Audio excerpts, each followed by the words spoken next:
Assalamualaikum warahmatullahi wabarakatuh. Di hari Jumat kita kedatangan calon presiden yaitu Prabowo Subianto diadakan sholat Jumat bersama di Masjid Raya Al-Fatah Ambon. So kameranya sangat meriah sekali untuk menyambutannya, dari ibu-ibu sampai ke bapak-bapak dan anak-anak. Wow.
Ganti presiden!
Penyambutan Prabowo Subianto sangat meriah sekali dengan gema takbir, Allahu Akbar, dan diiringi ke dalam masjid.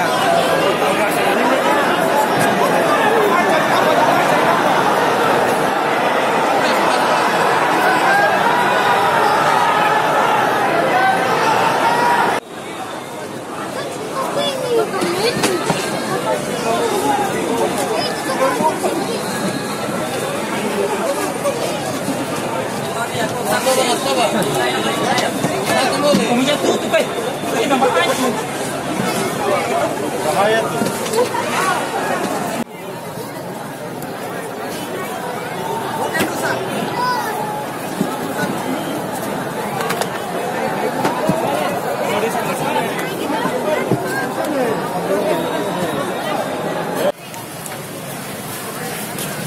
Telah selesai sholat Jumat dan Pak Prabowo telah melarikan diri. Kita tidak bisa lihat dia lagi.